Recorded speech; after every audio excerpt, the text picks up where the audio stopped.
باب الأيمان والنذور. الفصل الأول عن ابن عمر قال أكثر ما كان النبي صلى الله عليه وسلم يحلف لا ومقلب القلوب. رواه البخاري. باب الایمان والنذور. ایمان جمع ہے یمین کی. یمین کے معنی لغت کے اندر قوت کے آتے ہیں، اور قسم کو یمین اس لیے کہا جاتا ہے کیونکہ آدمی اس کے ذریعے سے اپنے کلام کو تقویت دیتا ہے.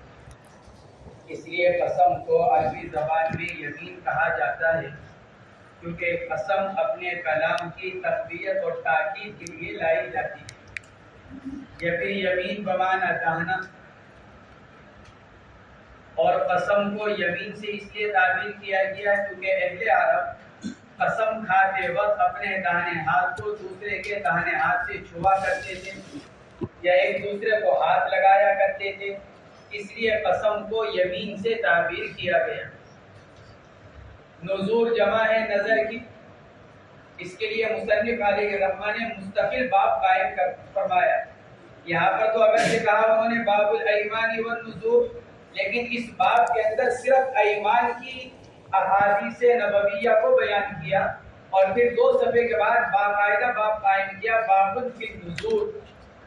لہٰذا اس کی تفصیل وہیں پر آئے گی کہ نظر کس کو کہتے ہیں لغوی اور اصطلاحی معنی کے اعتبار سے، اور نظر کس چیز کی منعقد کی جا سکتی ہے، اور نظر کا کفارہ کیا ہے. دونوں کو ایک ساتھ بیان کرنے کی وجہ یہ ہے کہ یمین اور نظر دونوں کا کفارہ ایک ہے.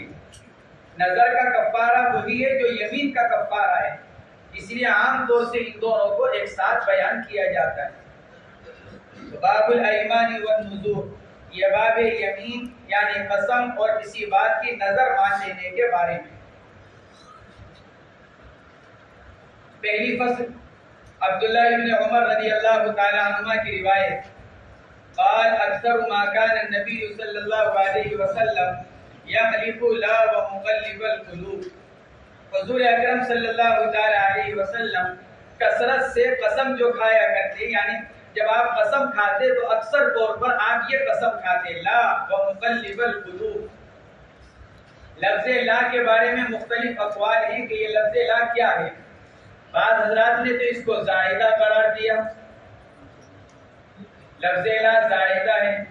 بعض حضرات نے تو یہ کہا، اور یہ اہل عرب کے کلام میں معروف اور مشہور ہے. خود قرآن پاک کے اندر لا اقسم بهذا البلد، لا اقسم بیوم القیامہ، لفظ لا اکثر حضرات نے لکھا ہے کہ یہ لفظ لا زائدہ ہوتا ہے. بعض حضرات نے یہ لکھا ہے کہ لفظ لا، علامہ طیبی وغیرہ فرماتے ہیں کہ یہ لفظ لا کلام سابق کی نفی کے لیے لایا جاتا ہے. ارے بھائی بات ایسی نہیں ہے جیسے تم کہہ رہے ہو میں اس پر قسم کھاتا ہوں. لا جیسے اردو کے اندر بھی دیکھا ہوگا تم نے، جب کوئی بات ہوتی تو آدمی کہتا ہے نہیں اللہ کی قسم ایسی بات ہے، تو آدمی پہلے لفظ نہیں بولتا ہے، ایک دم اس کی زبان سے نکلتا ہے نہیں اللہ کی قسم.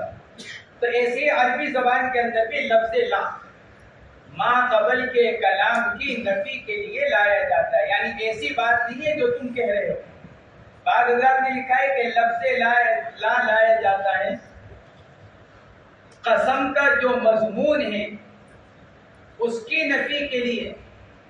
یہ بات قسم کھانے کے لائق نہیں ہے، یعنی اتنی واضح اور ظاہر ہے کہ اس پر قسم کھانے کی ضرورت نہیں ہے، لیکن اس کے باوجود میں یہ بات قسم کھا کر کہہ رہا ہوں. لا ومقلب القلوب، گویا کہ لفظ لا اس لیے لایا گیا اگرچہ اس بات پر مجھ کو قسم کھانے کی ضرورت نہیں ہے، یہ بات اتنی سچی اور ظاہر ہے، لیکن اس کے باوجود میں قسم کھا کر کہہ رہا ہوں.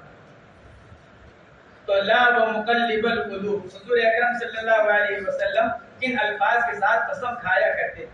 اس سے یہ معلوم ہو گیا کہ اللہ رب العزت کی صفات کی قسم کھائی جا سکتی ہے، کیونکہ مقلب القلوب یہ اللہ کی ایک صفت ہے. گویا کہ اللہ کی ذات کے علاوہ اللہ کی صفات کی بھی قسم کھائی جا سکتی ہے، لیکن وہ صفات کے جن کا استعمال صرف اللہ کے لیے ہوتا ہو. جیسے مقلب القلوب صرف اللہ رب العزت نے، لہذا اس کی قسم کھائی جا سکتی ہے جیسا کہ حضور اکرم صلی اللہ تعالی علیہ وسلم قسم کھایا کرتے تھے. وعنه أن رسول الله صلى الله عليه وسلم قال إن الله ينهاكم أن تحلفوا بآبائكم من كان حالفا فليحلف بالله أو ليصمت. متفق عليه.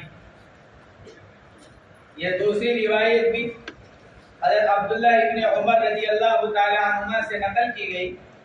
اللہ کے نبی علیہ الصلوۃ والسلام نے ارشاد فرمایا ان اللہ ینہاکم ان تحلفوا بآبائکم. اس روایت کے اندر والد کی قسم کھانے سے منع کیا گیا. یہاں والد کی تخصیص احترازی نہیں کہ والد کے علاوہ اور رشتہ داروں کی قسم کھائی جا سکتی ہے، ماں کی، بہن کی، خالہ کی، پھوپھی کی. کیونکہ اہل عرب عادتاً والد کی ہی قسم کھایا کرتے تھے، اس لیے خاص طور سے اس کو بیان کر دیا گیا. مراد یہی ہے کہ کسی رشتہ دار کی قسم نہیں کھائی جا سکتی. اگلی روایت کے اندر فرمایا گیا بتوں کی قسم مت کھاؤ، لا تحلفوا بالطواغیت، بتوں کی قسم مت کھاؤ. گویا کہ ان دونوں روایتوں کے اندر یہ فرما دیا گیا کہ اللہ کے غیر کی قسم نہیں کھائی جائے گی. یہاں والد کو بیان کیا، اگلی روایت کے اندر طواغیت کو بیان کیا. گویا کہ یہ بتلا دیا کہ غیر اللہ کی قسم کھانا جائز نہیں ہے. اگر کوئی آدمی غیر اللہ کی قسم کھائے تو وہ ناجائز ہے. ایک قول حضرت امام شافعی رحمۃ اللہ علیہ کے دو قول نقل کیے گئے، ایک مکروہ تحریمی ہونے کا اور ایک مکروہ تنزیہی ہونے کا. یہی دونوں قول حضرات حنفیہ کے بھی نقل کیے گئے. حرمت کے قول کو راجح قرار دیا گیا. فرماتے ہیں ان اللہ ینہاکم ان تحلفوا بآبائکم، اللہ منع کرتا ہے تم کو اس بات سے کہ تم اپنے باپ کی قسم کھاؤ. اس پر اعتراض پیدا ہوا. اللہ کے نبی علیہ الصلوۃ والسلام باپ کی قسم کھانے سے منع فرما رہے ہیں، لیکن خود ایک دوسری روایت کے اندر اللہ کے نبی علیہ الصلوۃ والسلام کا لفظ اب کے ساتھ قسم کھانا ثابت ہے. ایک دیہاتی نے آ کر اللہ کے نبی علیہ الصلوۃ والسلام سے عبادات کے بارے میں معلوم کیا، اعمال کے بارے میں معلوم کیا. اللہ کے نبی علیہ الصلوۃ والسلام نے ان کو بتلایا کہ کیا عمل کرنے چاہیے. انہوں نے کہا کہ اللہ کی قسم اپنا میں اس کے اوپر کمی کروں گا نہ زیادتی کروں گا. آپ نے اس کے جواب میں ارشاد فرمایا افلح وابیہ ان صدق، باپ کی قسم یہ کامیاب ہو گیا اگر سچ بول رہا ہو. افلح وابیہ، واو قسمیہ، باپ کی قسم، اس کے باپ کی قسم، اگر یہ سچ بول رہا ہے تو یہ اب یہ کامیاب ہو جائے گا. تو سوال یہ پیدا ہوتا ہے اللہ کے نبی کو منع فرما رہے ہیں اور خود اللہ کے نبی علیہ الصلوۃ والسلام سے والد کی قسم کھانا ثابت ہے. اس کا ایک جواب تو علامہ ابن عبد البر مالکی رحمۃ اللہ علیہ نے کیا کہ اس حدیث پاک کے اندر جو افلح و ابیہ آیا ہے اصلاً وہ لفظ افلح واللہ تھا، ابیہ واللہ تھا. اس کا جب شوشہ ذرا چھوٹا ہو گیا تو نقل کرنے والا اس کو لفظ اللہ کے بجائے لفظ ابی سمجھا اور اس نے ابی کا لفظ نقل کر دیا. گویا کہ علامہ ابن عبد البر مالکی رحمۃ اللہ علیہ کی رائے یہ ہے کہ افلح و ابیہ میں لفظ ابیہ ثابت نہیں ہے، بلکہ حضور اکرم صلی اللہ علیہ وسلم سے جو لفظ نقل کیا گیا وہ لفظ اللہ نقل کیا گیا. افلح واللہ، اللہ کی قسم یہ کامیاب ہو گیا اگر یہ اپنی بات کے اندر سچا ہے. چنانچہ وہ یہ فرماتے ہیں کہ دوسرے جو راوی ہیں اس روایت کے نقل کرنے والے اسماعیل ابن جعفر وغیرہ، ان کی روایت کے اندر لفظ اللہ کی صراحت ہے، افلح واللہ ان صدق. اس لیے علامہ ابن عبد البر مالکی رحمۃ اللہ علیہ کی رائے اس لفظ وابیہ کے عدم ثبوت کی ہے. دوسرا جواب یہ دیا گیا کہ حضور اکرم صلی اللہ تعالی علیہ وسلم نے جو افلح وابیہ کے اندر باپ کی قسم کھائی وہ شروع زمانے کی بات ہے، جب غیر اللہ کی قسم کھانا جائز تھا اور اس کی اجازت تھی. اس وقت اللہ کے نبی علیہ الصلوۃ والسلام نے یہ قسم کھائی تھی افلح وابیہ، آپ نے اس وقت یہ قسم کھائی. دوسرا جواب یہ دیا گیا پھر اللہ کے نبی علیہ الصلوۃ والسلام نے اس سے منع فرما دیا. تو گویا کہ یہ روایات اس کے لیے منسوخ ہیں، ناسخ ہیں. اور وہ پہلی روایت منسوخ ہے. یہ دوسرا جواب اس کا یہ دیا گیا کہ وہ روایت اس زمانے پر محمول ہے جب اسلام کے اندر شروع اسلام کے اندر غیر اللہ کی قسم کھانے کی اجازت دی گئی تھی. اور تیسرا جواب یہ دیا گیا کہ افلح و ابیہ، حضور پاک علیہ السلام نے جو باپ کی قسم کھائی وہ یہ جملہ بطور قسم کے نہیں تھا بلکہ بطور تعجب. آپ علیہ السلام نے وَأَبِيهِ کا لفظ بطور تعجب کے استعمال فرمایا تھا، قسم کے ارادے سے اور قصد سے اس کا استعمال نہیں فرمایا تھا. جیسے اردو زبان کے اندر بھی بہت سے الفاظ ایسے استعمال ہوتے ہیں جو آدمی تعجب کے اظہار کے لیے بولتا ہے. ارے نہیں تم تو جھوٹ بول رہے ہو. آدمی کو ایک دم کوئی تعجب کی بات سنائی دے، ارے نہیں تم تو جھوٹ بول رہے ہو، ارے نہیں ایسا نہیں ہو سکتا، یہ کیسے کہہ دیا انہوں نے؟ تو افلح و ابیہ، تو آپ علیہ السلام نے لفظ و ابیہ کا استعمال تعجب کے طور پر کہ کتنی بڑی بات کہہ کر جا رہا ہے کہ میں اللہ کے نبی نے جو ہدایات مرحمت فرمائی ہیں نہ میری طرف سے اس میں کمی ہوگی نہ میری طرف سے اس میں کوئی زیادتی ہوگی. تو یہ تو بہت بڑی بات کہہ رہا ہے، کمی اور زیادتی کا وعدہ کر کر جا رہا ہے کہ نہیں کروں گا. تو یہ تو ایک طرح سے ایک بڑی بات کہہ کر جا رہا ہے. تو گویا کہ اللہ کے نبی علیہ السلام نے اس پر تعجب کا اظہار فرمایا اس جملے کے ذریعے سے. آپ کا قصد و ارادہ اس سے قسم کھانے کا نہیں تھا. اور ممانعت جب ہے جب آدمی یہ جملہ بطور قسم کے استعمال کرے. یہ تیسرا جواب اس کا یہ دیا گیا. دوسرا اعتراض اس روایتوں کے اوپر یہ کیا گیا کہ اللہ کے نبی علیہ السلام کی روایات کے اندر تو یہ بتلایا جا رہا ہے کہ غیر اللہ کی قسم نہ کھائی جائے، اور خود اللہ رب العزت سے قرآن پاک کے اندر غیر اللہ کی قسموں کا کھانا ثابت. والشمس وضحاها والضحى والليل اذا سجى والقمر والليل والطور والتين. کتنی ہی قسمیں اللہ رب العزت سے منقول ہیں. اللہ نے اپنے غیر کی قسمیں کھا رکھی ہیں. کہیں زیتون کی قسم کھائی، کہیں طور پہاڑ کی قسم کھائی، کہیں رات کی قسم کھائی، کہیں دن کی قسم کھائی، کہیں وقت کی قسم کھائی. والفجر، صبح کے وقت کی قسم کھائی جا رہی. اس پر یہ اعتراض کیا گیا کہ جب اللہ سے دوسری قسموں کا کھانا ثابت ہے تو پھر یہاں منع کیسے کیا ہے؟ اس کا جواب یہ دیا گیا کہ اللہ کے غیر کی قسم نہ کھانا یہ اللہ کے حق کی وجہ سے ہے. اللہ کا حق یہ ہے کہ صرف اسی کی قسم کھائی جائے، کسی اور کی قسم کھانا جائز نہیں ہے. اللہ صاحب حق ہوئے اور صاحب حق کو یہ حاصل ہوتا ہے کہ وہ جب چاہے خود سے اپنے حق کو ختم کر دے. اللہ صاحب حق. حکم یہ ہے کہ اللہ کے غیر کی قسم نہیں کھائی جائے گی. کہ کیوں؟ اس لیے کہ جس چیز کی قسم کھائی جائے گی گویا کہ اس کی عظمت، اس کی وقعت، اور اللہ سے بڑھ کر کسی کی عظمت اور وقعت نہیں ہے. لیکن جب اللہ رب العزت خود ہی اپنے حق کو ختم فرما دے اور اللہ قسم کھا لے تو پھر اس کے لیے صاحب حق کے لیے اس کی اجازت. اب ایک آدمی سے میں نے 1000 روپے قرض لے رکھے ہیں، اب پوری دنیا مل کر یوں کہے کہ ہم نے آپ کے 1000 روپے معاف کر دیے، کچھ نہیں ہوگا. کہ کیوں؟ کیونکہ صاحب حق کچھ نہیں بول رہا ہے. پوری دنیا میرے 1000 روپے کو معاف کر دے، میرے 1000 روپے معاف نہیں ہو سکتے. لیکن صاحب حق ایک مرتبہ یوں کہہ دے کہ میں نے آپ کے 1000 روپے معاف کر دیے، اور پوری دنیا یوں کہے کہ نہیں جی آپ کے 1000 روپے اس کے ادا کرو، تو معاملہ ختم ہے. کیونکہ جس کا حق ہے اس نے اپنا حق ختم کر دیا. قسم، اللہ کی قسم کھانا یہ اللہ کا حق ہے اور اللہ اپنے حق کو ختم کر سکتے ہیں. اور دوسرا جواب یہ دیا گیا اللہ کس کی قسم کھائیں گے؟ کیونکہ اللہ سے بڑھ کر کوئی چیز نہیں. اللہ اگر اپنی قسم کھائے تو لوگ کہیں گے کہ جی دیکھو اپنی قسم کھا رہے ہیں. اللہ رب العزت نے اپنی مخلوقات میں سے ان چیزوں کی قسم کھائی جو بڑی ہیں، جن کے بنانے میں کسی اور کا کوئی ہاتھ ہو نہیں سکتا. اللہ نے ان چیزوں کی قسم کھائی، چاند، سورج، رات، دن، آسمان، زمین، پہاڑ، ان چیزوں کی اللہ نے قسمیں کھائی ہیں۔ وقت، اللہ نے ان چیزوں کی قسمیں کھائی ہیں یہ بتلانے کے لیے کہ یہ چیزیں بھی کیا ہیں، عظمتوں والی ہیں، کیونکہ ان کے بنانے میں اللہ کے ساتھ کوئی دوسرا شریک ہو نہیں سکتا۔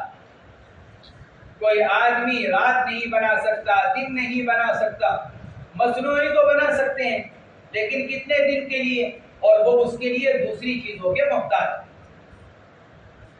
آدمی اگر دن ہی بنانا چاہے، جیسے دبئی کے اندر بنا ہوا ہے ایک بازار، وہاں انہوں نے ایسی چھت بنا رکھی ہے کہ جہاں 24 گھنٹے دن رہتا ہے، چھت ایسی، لیکن وہ تو مصنوعی ہوئی۔ اس کے جو انہوں نے بنا رکھا ہے اس کے اندر ذرا سی خرابی پیدا ہو جائے ختم ہو گیا۔ جو انہوں نے بجلی وغیرہ کا نظم کر رکھا ہے ذرا سی کوئی خرابی پیدا ہو جائے بند۔ اللہ رب العزت نے جو رات اور دن کا نظام بنا رکھا ہے وہ ایسا ہے کہ سینکڑوں نہیں، ہزاروں نہیں، لاکھوں نہیں، بلکہ کروڑوں اور اربوں سال سے اسی طرح چلا آ رہا ہے اور قیامت تک اسی طرح چلتا رہے گا جب تک اللہ رب العزت اس کو چاہے۔ اس لیے دوسرا جواب اس کا یہ دیا گیا۔ تو یہاں ارشاد فرمایا ان اللہ ینہاکم ان تحلفوا بآبائکم، اللہ منع کرتا ہے تم کو اپنے باپ دادا کی قسموں کے کھانے سے، نام کی قسم کھانے سے۔ من کان حالفا فلیحلف باللہ، جس کو قسم کھانی ہو، جو قسم کھانے کا ارادہ رکھتا ہو، یا تو وہ اللہ کی قسم کھائے نام کی یا صفات کی، اور یصمت، یا پھر قسم کھانے سے خاموشی اختیار کرے۔ اگر وہ اللہ کی قسم نہیں کھا سکتا تو پھر اس کو چاہیے کہ وہ کیا کرے، خاموشی اختیار کرے۔ اور تیسرا جواب اس کا یہ دیا گیا اللہ کی غیر کی قسم کھانے سے، کہ جہاں قسم کھائی گئی والطور والتین، تو وہاں لفظ رب محذوف ہے۔ والطور ای ورب الطور، والتین ای ورب التین، طور کے رب کی قسم، زیتون کے رب کی قسم، رات کے رب کی قسم، دن کے رب کی قسم، وہاں لفظ رب کو محذوف قرار دیا گیا۔ وعن عبد الرحمن بن سمرة رضي الله عنهما قال قال رسول الله صلى الله عليه وسلم لا تحلفوا بالطواغي ولا بآبائكم رواه مسلم۔ عبد الرحمن بن سمرہ رضی اللہ تعالیٰ عنہ کی روایت ہے، آپ علیہ السلام نے ارشاد فرمایا لا تحلفوا بالطواغی، طواغی جمع ہے طاغیۃ کی، اور مراد اس سے بت، کہ بتوں کی قسم مت کھاؤ۔ اما جان حضرت عائشہ رضی اللہ تعالی عنہا سے نقل کیا گیا، وہ یہ فرمایا کرتی تھی کہ طاغیہ سے مراد خاص ایک منات بت، جو 3 بت عربوں کے ہاں مشہور تھے، لات، عزا اور منات۔ اگلی روایت کے اندر 2 کی صراحت آ رہی ہے، فقال فی حلفہ باللات والعزا۔ اس لیے حضرت عائشہ رضی اللہ تعالیٰ عنہ فرمایا کرتی تھی کہ اس روایت میں طواغی سے مراد، طواغی جمع طاغیہ کی، اس سے مراد منات بت۔ بہرحال اس حدیث پاک کے اندر یہ فرمایا جا رہا ہے کہ آدمی بتوں کی قسم نہ کھائے اور نہ باپ دادا کی قسم کھائے، کیونکہ اللہ کے غیر کی قسم کھانا جائز نہیں ہے۔ وعن أبي هريرة رضي الله عنهما عن النبي صلى الله عليه وسلم قال من حلف فقال في حلفه باللات والعزى فليقل لا إله إلا الله ومن قال لصاحبه تعالى أقامرك فليتصدق متفق عليه۔ حضرت ابو ہریرہ رضی اللہ تعالی عنہ کی روایت ہے، نبی کریم صلی اللہ علیہ وسلم نے ارشاد فرمایا جس آدمی نے قسم کھائی اور اپنی قسم میں بتوں کا نام لیا، فقال فی حلفہ باللات والعزى، اس زمانے کے جو بت تھے بڑے، ایک کا نام لات تھا اور دوسرے کا نام عزا۔ یہ لات بت بعض حضرات نے لکھا ہے کہ طائف میں تھا، اہل عرب بھی اس کی تعظیم کیا کرتے تھے۔ بعض حضرات نے لکھا ہے کہ عکاظ، جہاں میلہ لگا کرتا تھا، ایک میدان، وہاں پر یہ تھا، اور بعض حضرات نے لکھا ہے کہ بیت اللہ کے اندر رکھا ہوا تھا۔ قول اول کو راجح قرار دیا گیا کہ طائف میں تھا۔ حضور اکرم صلی اللہ علیہ وسلم نے حضرت مغیرہ ابن شعبہ رضی اللہ تعالی عنہ کو بھیجا تھا اس کو ختم کرنے کے لیے، فتح مکہ کے بعد. تو یہ لات عزا یہ بھی ایک بت کا نام ہے. بعض حضرات نے لکھا ہے کہ یہ مؤنث عورت کا بت تھا. لات کے بارے میں بعض حضرات نے لکھا ہے کہ وہ مرد کی صورت پر تھا اور عزا کے بارے میں لکھا ہے کہ وہ عورت کی شکل پر تھا. بعض حضرات نے لکھا ہے کہ یہ پتھر تھا، ایک سفید پتھر. اور بعض حضرات نے لکھا ہے کہ ایک درخت تھا، درخت کے نیچے کچھ ایسی تصویر سی بنی ہوئی تھی جس کے اہل عرب جا کر پوجا کیا کرتے تھے، نظر مانا کرتے تھے اس کی عزا کی. اگر میرا فلاں کام ہو گیا تو فلاں درخت پر جا کر یہ چڑھاؤں گا، یہ کروں گا، یہ کروں گا. اپنی نظر جو مانا کرتے تھے وہ عزا نامی بت کی مانا کرتے تھے. حضور اکرم صلی اللہ تعالی علیہ وسلم نے اس کے لیے حضرت خالد بن الولید رضی اللہ تعالیٰ عنہ کو بھیجا تھا، جنہوں نے جا کر اس درخت کو کاٹ دیا تھا اور جو وہاں پر پتھر وغیرہ جو کچھ رکھا ہوا تھا اس کو توڑ دیا تھا. آپ نے ارشاد فرمایا جس نے اپنی قسم کے اندر کہا باللات والعزى، لات و عزا کی قسم، فلیقل لا الہ الا اللہ، اس کو چاہیے کہ ان کی قسم کھانے کے بعد کیا کرے؟ کلمہ طیبہ پڑھے، لا الہ الا اللہ. یہ کلمہ پڑھنے کی تعلیم کیوں دی گئی لات و عزا کی قسم کھانے کے بعد؟ اور سوال یہ ہے کہ اللہ کے نبی علیہ الصلوۃ والسلام جو فرما رہے ہیں تو اس کا مطلب یہ کہ صحابہ کرام کے بارے میں، کیونکہ لات و عزا تو اسی زمانے کے بت تھے. اس کا جواب یہ دیا گیا کیونکہ حضرات صحابہ کرام کفر و شرک سے نکل کر آئے تھے اور ان کی زندگیاں اسی ناموں کی قسمیں کھانے پر گزری تھی. اس لیے بعض اوقات سہون اور خطاً بولتے ہوئے وہ الفاظ نکل جایا کرتے تھے جن کو وہ زمانہ کفر و شرک کے اندر استعمال کیا کرتے تھے. جیسے باپ دادا کی قسم، ان کی عادت تھی وہ اسی کی قسم کھایا کرتے تھے. اس لیے اللہ کے نبی علیہ الصلوۃ والسلام نے منع فرمایا لا تحلفوا بآبائکم. صحابہ کرام کو تو حکم دیا، صحابہ کے واسطے سے پوری امت کو حکم مل رہا ہے.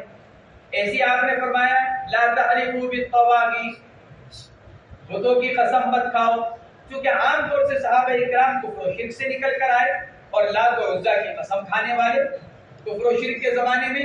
اس لیے اللہ کے نبی علیہ السلام نے فرمایا ان کی قسم مت کھاؤ. اور دیکھو اگر کبھی ایسا ہو جائے زبان پر وہ جاری ہو جائے سہون اور خطا، دل میں تو ہے نہیں، دل میں تو اللہ ہے، لیکن بسا اوقات زبان پر ایک دم آدمی کا کلمہ نکل جاتا ہے، تو اگر ایسا ہو جائے تو اس کے کفارے کے طور پر کلمہ پڑھو، فَلْيَقُلْ لَا إِلَٰهَ إِلَّا اللَّهُ. بس چاہیے کہ وہ قسم کھانے والا کیا کرے؟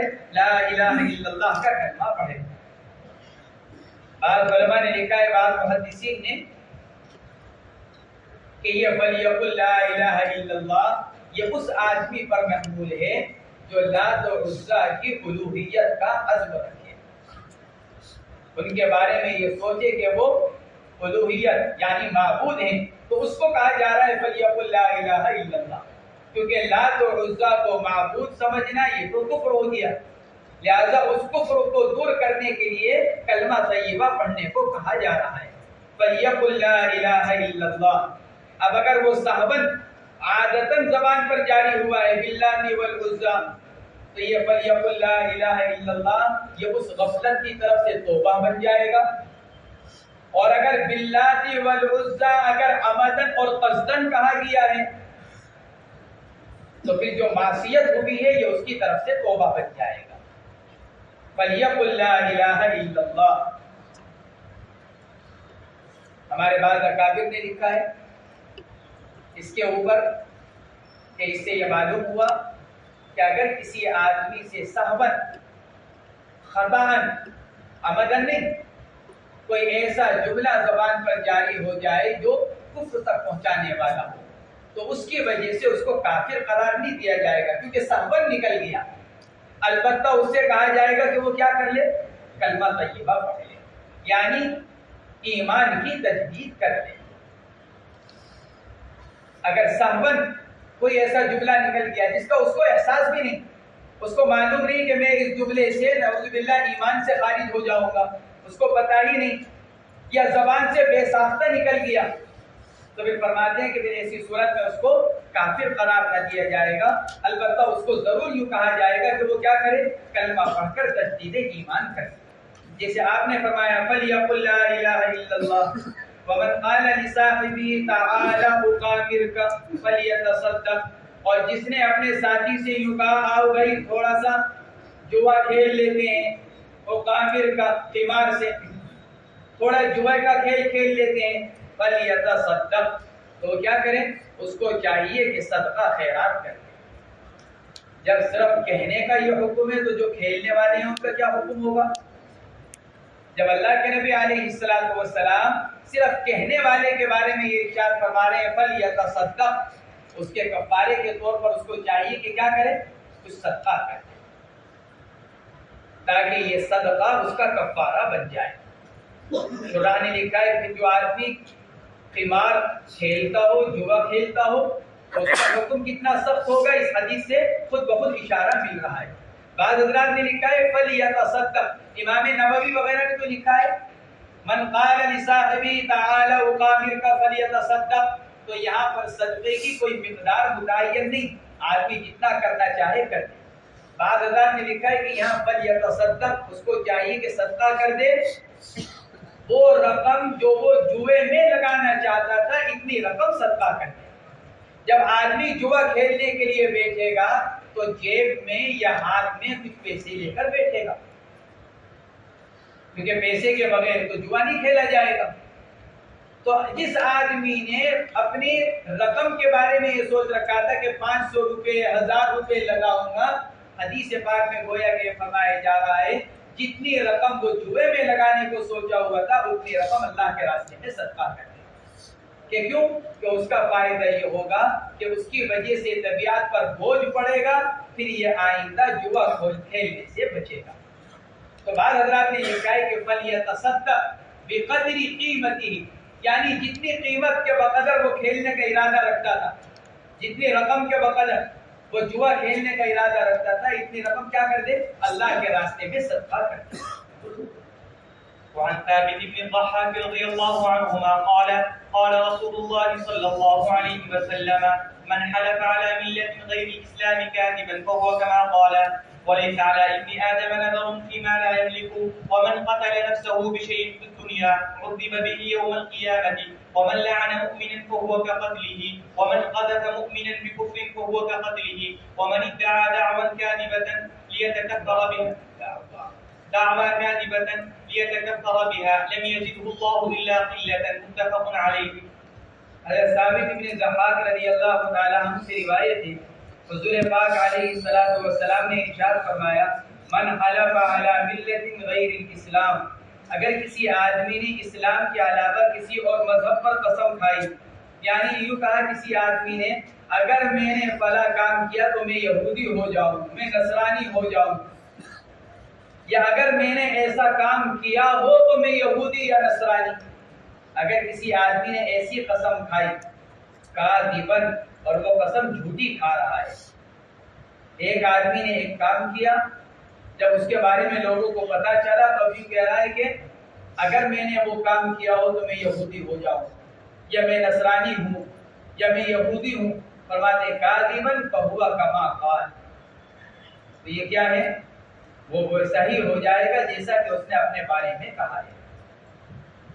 ایک جھوٹی قسم اگر وہ کھا رہا ہے، اور اگر آئندہ کے بارے میں قسم کھائے اگر میں فلاں کام کروں تو میں یہودی ہو جاؤں، اگر میں فلاں کام کروں تو میں نصرانی ہو جاؤں، تو کیا اس سے قسم منعقد ہو جائے گی؟ حضرات شافعیہ وغیرہ تو یہ فرماتے ہیں کہ اس سے قسم نہیں ہوگی، لہذا کفارہ بھی واجب نہیں ہوگا اگر آدمی اس طرح کی قسم کھاتا ہے۔ لیکن حضرت امام ابو حنیفہ اور امام احمد بن حنبل رحمہ اللہ یہ فرماتے ہیں کہ اس سے بھی قسم کا انعقاد ہو جائے گا اور آدمی کے اوپر کفارہ لازم ہوگا۔ ایک آدمی نے یہ کہا اگر میں فلاں کام کروں تو میں یہودی ہوں، اور پھر اس نے وہ کام کر لیا، تو امام شافعی اور امام مالک تو فرماتے ہیں کہ اس کو توبہ اور استغفار کرنا چاہیے، قسم نہیں ہوئی لہذا کفارہ بھی نہیں قسم توڑنے کی وجہ سے۔ لیکن امام ابو حنیفہ اور امام احمد بن حنبل فرماتے کہ نہیں، وہ کیا ہو جائے گا؟ حالف ہو جائے گا، قسم منعقد ہو جائے گی اور توڑنے کی شکل میں اس پر کفارہ واجب ہوگا۔ البتہ وہ اس کی وجہ سے یہودی یا نصرانی نہیں ہوگا۔ اور یہ جو اللہ کے نبی علیہ السلام نے فرمایا فَهُوَ كَمَا قَالَ، یہ کس پر محمول ہے؟ یہ تحدید اور تشدید پر محمول ہے۔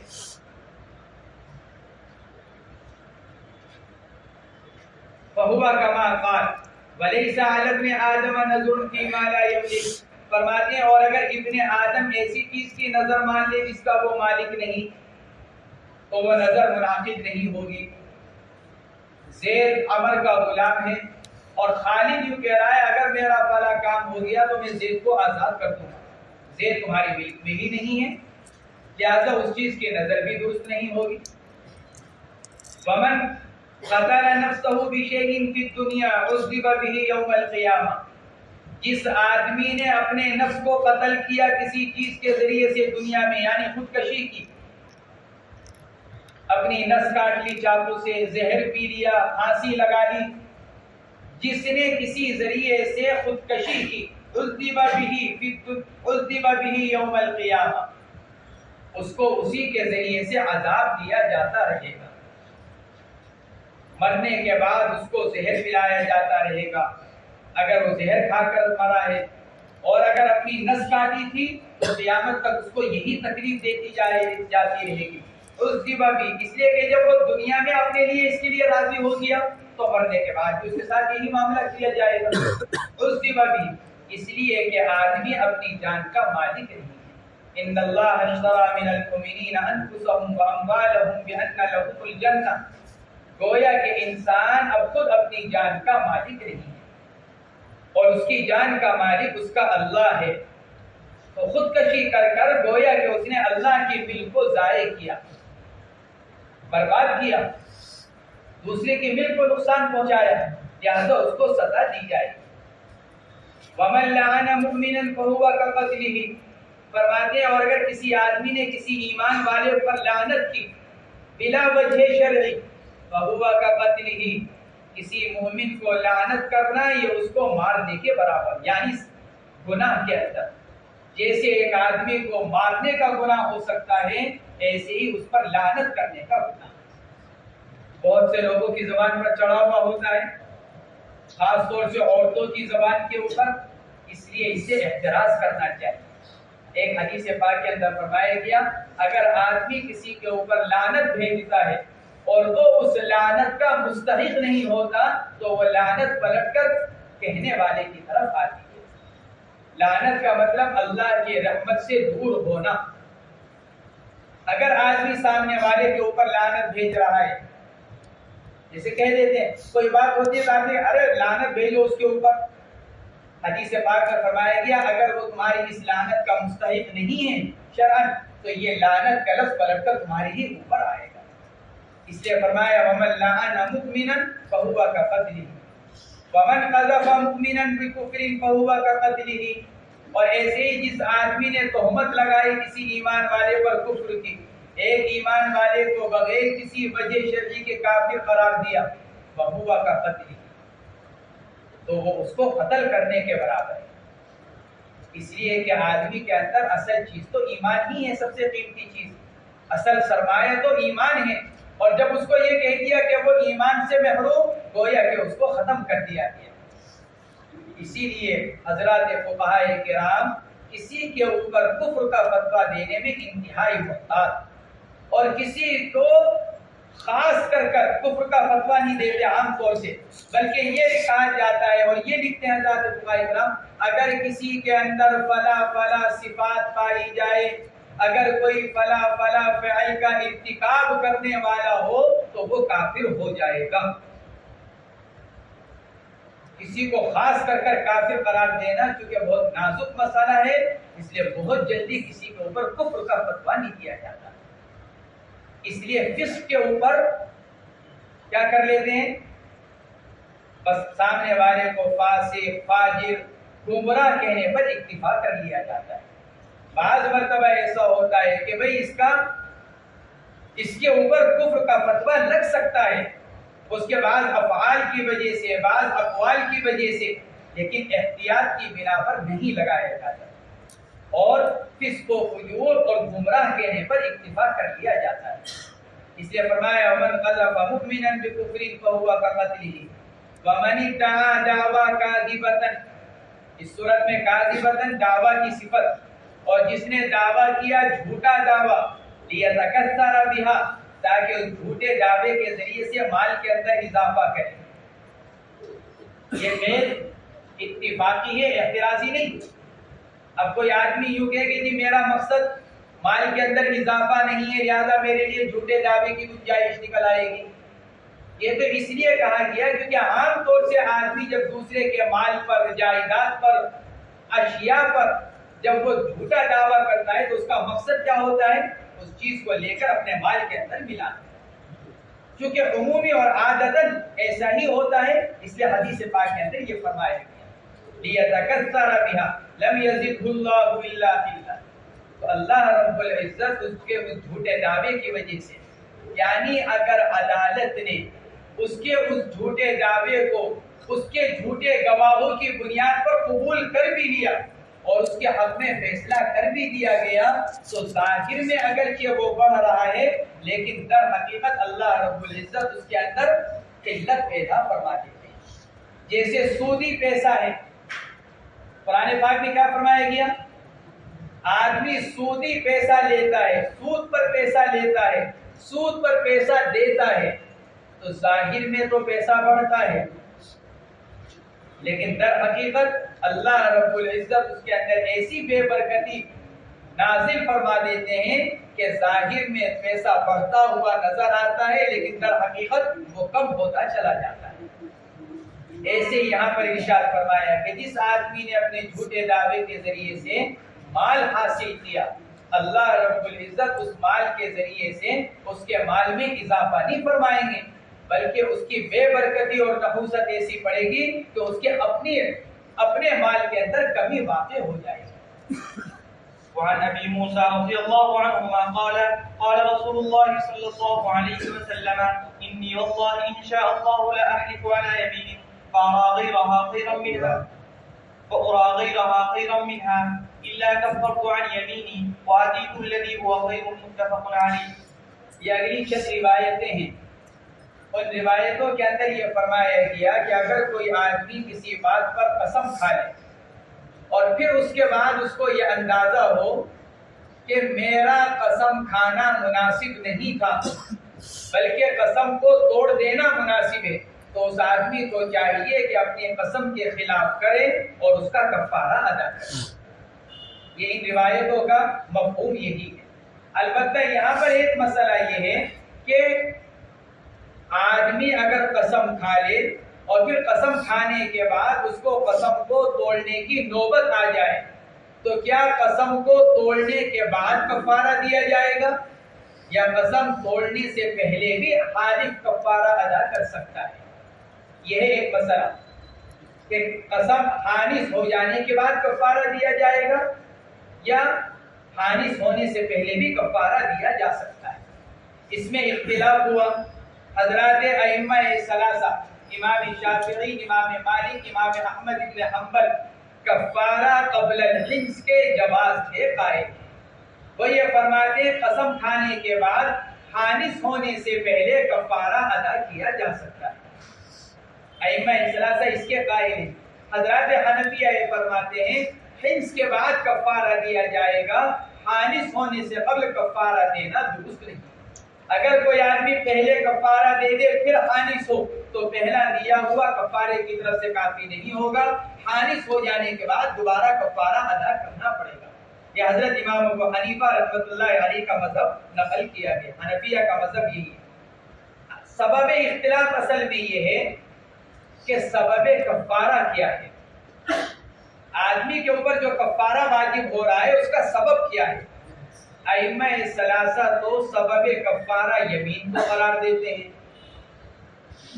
سبب کفارہ یمین، جب آدمی نے قسم کھا لی تو اس کے اوپر گویا کہ کفارہ آ گیا. حضرات حنفیہ سبب کفارہ حنث کو قرار دیتے ہیں. حنفیہ سبب کفارہ حنث کو قرار دیتے ہیں اور حضرات ائمہ ثلاثہ سبب کفارہ وہ یمین کو قرار دیتے ہیں.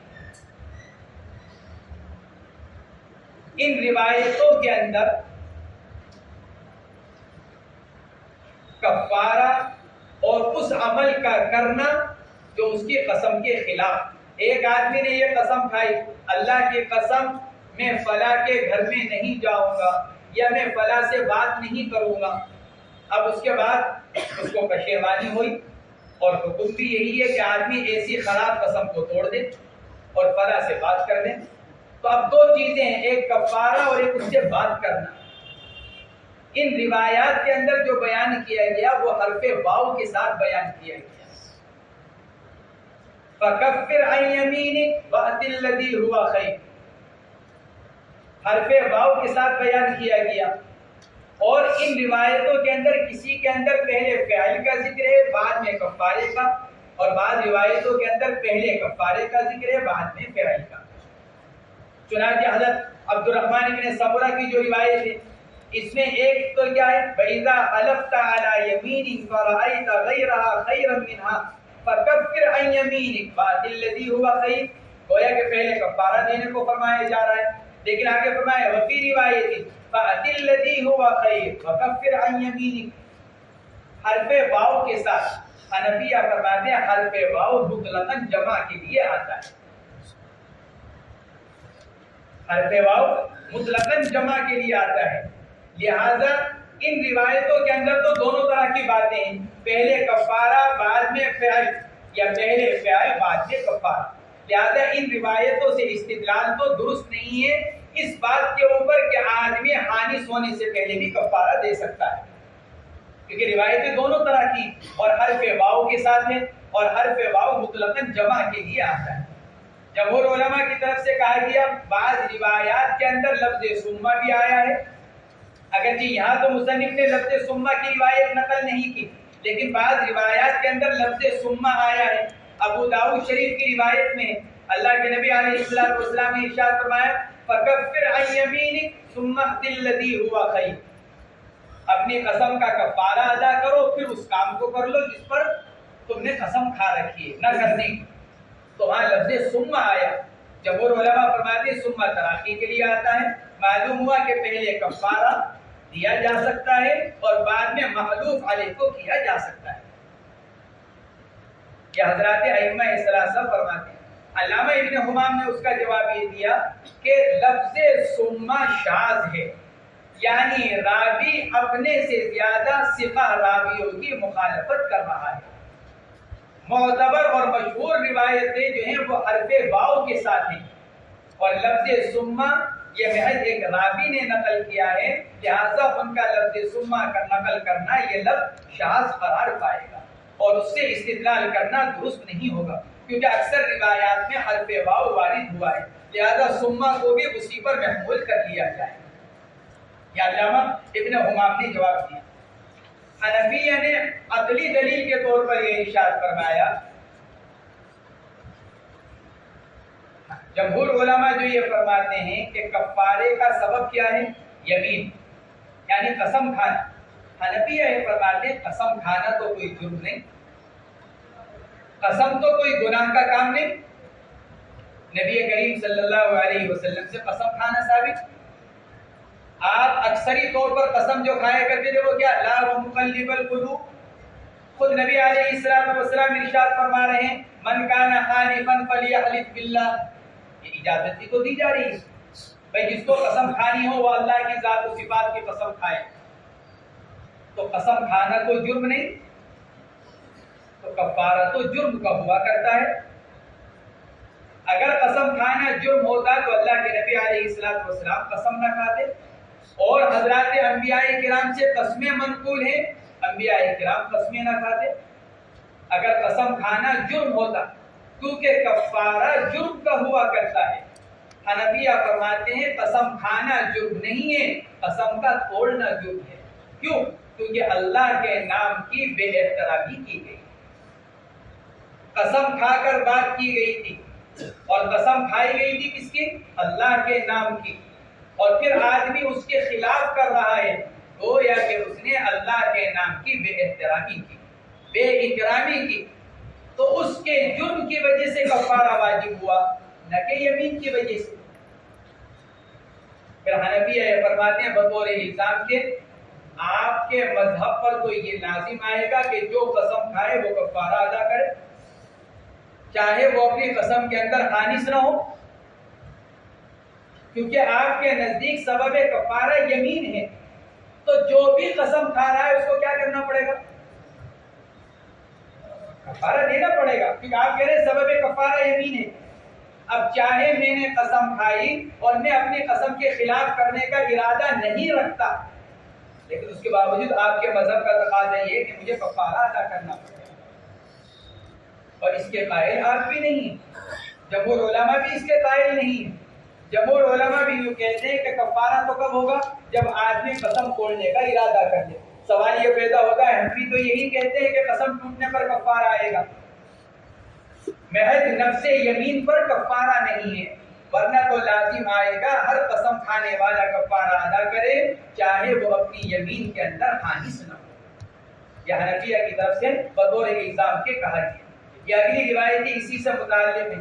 فرماتے ہیں حضرت ابو موسیٰ اشعری رضی اللہ تعالی عنہ، حضور اکرم صلی اللہ علیہ وسلم نے ارشاد فرمایا، انی واللہ انشاءاللہ، یہ لفظ انشاءاللہ برکت کے لیے جملہ معترضہ، بے شک میں اللہ کی قسم نہیں قسم کھاتا ہوں میں کسی بات پر اور پھر میں دیکھتا ہوں اس کے علاوہ کو اس سے بہتر، مگر میں کفارہ ادا کر دیتا ہوں اپنی قسم کی طرف سے اور اس کام کو کر لیتا ہوں جو قسم سے بہتر ہوتا ہے۔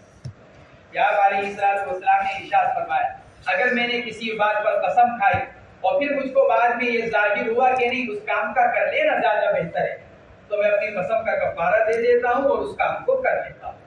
گویا کہ یہ بتلا دیا گیا کہ اگر آدمی کوئی قسم کھائے اور پھر اس کے سامنے یہ بات ظاہر ہو کہ قسم اس کی غلط ہو گئی ہے اور قسم پر برقرار رہنے میں نقصان ہے، تو آدمی کو اپنی قسم کو توڑ دینا چاہیے۔ وعن عبد الرحمن بن سمرة قال قال رسول الله صلى الله عليه وسلم يا عبد الرحمن بن سمرة لا تسأل الإمارة فإنك إن أوتيتها عن مسألة وكلت إليها وإن أوتيتها عن غير مسألة أعنت عليها وإذا حلفت على يمين فرأيت غيرها خيرا منها فكفر عن يمينك وأت الذي هو خير وفي رواية فأت الذي هو خير وكفر عن يمينك متفق عليه۔ حضرت عبد الرحمن بن سمرہ رضی اللہ تعالیٰ عنہ کی روایت ہے، آپ علیہ السلام نے ارشاد فرمایا ہے، عبد الرحمن بن سمرہ کبھی بھی امارت کا سوال نہ کرو، لا تسأل الامارہ، کبھی اپنے لیے امارت کا سوال نہ کرو، کیوں؟ اس لیے کہ بہت بڑی ذمہ داری ہے، اگر مانگ کر لوگے اللہ کی مدد سے محروم ہو جاؤ گے۔ لا تسأل الامارہ فإنک إن أوتيتها عن مسألة وكلت إليها، اگر وہ تم کو مانگنے پر دے دی گئی، عن مسئلہ، تمہارے سوال پر اگر تم کو امارت دے دی گئی، وکلت الیہا، تمہیں اس کے حوالے کر دیا جائے گا، یعنی اللہ کی طرف سے اس پر تمہاری مدد نہیں ہوگی۔ وَإِنْ أُوتِيتَهَا عَنْ غَيْرِ مَسْأَلَةٍ، اور اگر وہ عمارت، ذمہ داری، اب چاہے وہ عمارت چھوٹی ہو چاہے بڑی، اگر بغیر مانگے ملی ہے، اللہ کی طرف سے اس پر تمہاری مدد کی جائے گی۔ یہ مسئلہ آئے گا آگے کتاب العمارت کے اندر۔ وَإِذَا حَلَفْتَ عَلَى يَمِينٍ، مصنف تو اس جملے کی وجہ سے یہ روایت لے کر آ رہے ہیں، اور جب تم قسم کھاؤ کسی بات پر اور پھر تم دیکھو اس کے علاوہ کو اس سے بہتر، تو اپنی یمین کا کفارہ ادا کر دو اور اس کام کو کر لو جو بہتر۔ اور ایک روایت کے اندر ہے کہ اس کام کو کر لو جو بہتر ہے اور اپنی قسم کا کفارہ ادا کر دو۔ وعن ابي هريره رضي الله عنهما ان رسول الله صلى الله عليه وسلم قال من حلف على يمين فراى خيرا منها فليكفر عن يمينه وليفعل، رواه مسلم۔ حضرت ابو ہریرہ رضی اللہ تعالیٰ عنہ کی روایت ہے کہ رسول اللہ صلی اللہ علیہ وسلم نے ارشاد فرمایا، جس آدمی نے کوئی قسم کھائی اور پھر وہ دیکھے اس سے بہتر کو، فليكفر عن يمينه وليفعل، چاہیے کہ وہ اپنی قسم کا کفارہ ادا کر دے اور اس کام کو کر دے۔ وعنه قال قال رسول الله صلى الله عليه وسلم والله لأن يلج أحدكم بيمينه في أهله آثم له عند الله من أن يعطي كفارته التي فرض الله عليه، متفق عليه۔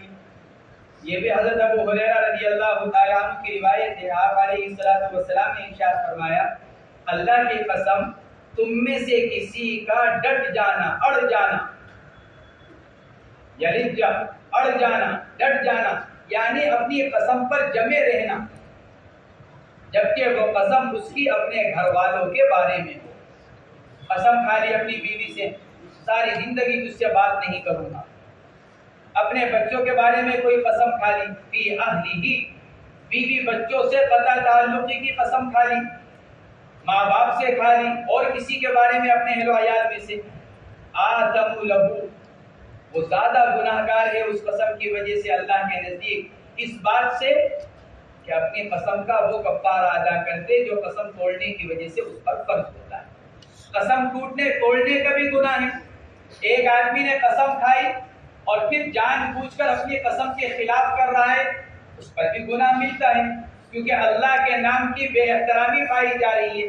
لیکن فرماتے ہیں اس کا گناہ کم ہے اور اپنے اہل و عیال سے قطع تعلق کی جو قسم کھا رکھی ہے اس کا گناہ زیادہ ہے. لہذا اس زیادہ گناہ سے بچنے کے لیے اس چھوٹے گناہ کو قبول کر لے، یعنی اپنی قسم کو توڑ دے، قسم توڑنے کا کفارہ ادا کر دے تاکہ اس بڑے گناہ سے بچ جائے. آثم اس میں تفصیل کا صیغہ افعلوا کے وزن پر. فرماتے ہیں زیادہ گناہ گار ہوگا اس قسم کی وجہ سے اللہ کے نزدیک اس بات سے کہ ادا کر دے اس کفارے کو جو اللہ نے اس پر فرض قرار دیا ہے. کس صورت میں؟ قسم توڑنے کی صورت میں. 27 پارے کے اندر جو قسم کا کفارہ بیان کیا گیا اور 7ویں پارے کے